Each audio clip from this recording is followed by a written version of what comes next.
Oi, gente, nós somos estagiárias do Residência Pedagógica e então a gente vai fazer esse projeto junto com a professora Juliana, Religião e sua diversidade, merece respeito e igualdade, e eu e a Camila então vamos falar sobre o judaísmo. Bom, o judaísmo ele é uma religião com cerca de 70 milhões de seguidores, com uma história de 4 mil anos aproximadamente. O judaísmo tem essa diferença que ele não é uma religião missionária, então ele não tem como objetivo converter as pessoas e pregar para multidões. Pelo contrário, é muito difícil você se converter ao judaísmo. E também é uma religião messiânica, ou seja, eles esperam o retorno do Messias. Duas figuras são muito importantes na expansão do judaísmo, que são Abraão e Moisés. O Abraão, que é esse daqui do canto esquerdo, ele é muito importante por ser o pai do judaísmo. Então, ele representa um homem de fé, um homem temente a Deus. Inclusive, Abraão quase sacrificou seu filho só porque Deus pediu, mas aparece um anjo e impede toda essa situação. A segunda figura importante é o Moisés, que ele é responsável por essa fase de regras e de códigos da comunidade judaica. Então, o que a comunidade judaica deve ou não fazer para atingir a pureza e para ser uma pessoa correta. E todos esses códigos eles estão na Torá, que foi escrita por Moisés, a mando de Deus.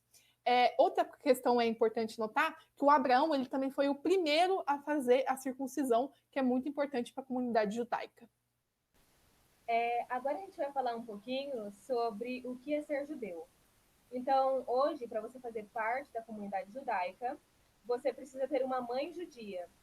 Então, é uma linhagem matrilinear. E por que isso?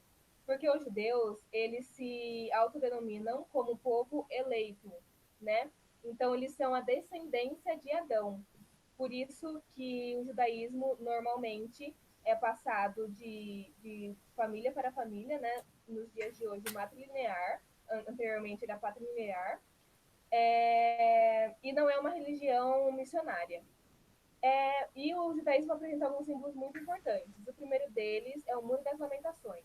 O Muro das Lamentações são as ruínas do Templo de Salomão, construído pelo rei Salomão, caracterizado como a Casa de Deus.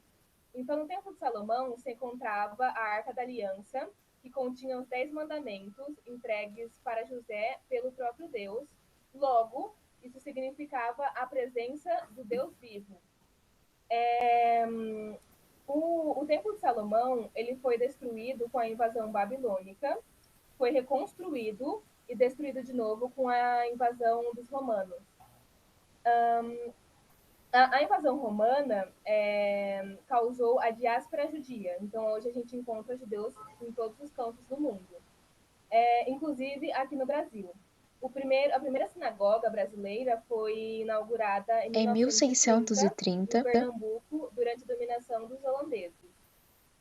E o judaísmo também apresenta outros pequenos símbolos muito importantes, como, por exemplo, a kippah. A kippah é um pequeno chapéu, está aparecendo aqui na imagem, que os judeus homens usam em sinal de respeito.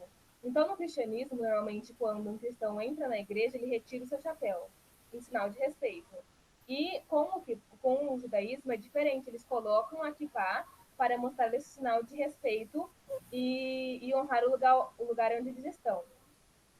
Outro aspecto muito importante é o bar mitzvah, que acontece geralmente nas sinagogas. As sinagogas não são igrejas, são apenas um lugar de reunião da comunidade judaica, já que o único templo era o Templo de Salomão. Então, no bar mitzvah, a criança, um menino de 13 anos, ele abre a Torá e lê um versículo da Torá. A Torá consiste nos 5 primeiros livros da Bíblia e é um livro de códigos, né, de regramento, de como você deve viver, as regras que você deve seguir. E essa passagem do Bar Mitzvah, do menino de 13 anos, lendo essa passagem para a comunidade, apresenta justamente essa inserção dele dentro desse meio. E hoje em dia a gente sabe muito bem que diversas religiões sofrem muitos preconceitos, inclusive os judeus em países católicos. Então é muito comum, por exemplo, verem problemas com judeus em países, por exemplo, Espanha, Itália, que tem uma tradição muito católica. Como, por exemplo, nas cruzadas, tanto católicos como protestantes, cristãos em geral, mataram vários judeus com a desculpa de que os judeus teriam matado Jesus. Isso é denominado como o anti-judaísmo, que está diretamente ligado à religião. E a gente tem também o antissemitismo, que está diretamente ligado à raça, né, à raça judia. E a gente vê um grande exemplo disso na Alemanha nazista, durante o Holocausto. E essa foi a aula de hoje. Espero que vocês tenham gostado. Obrigada.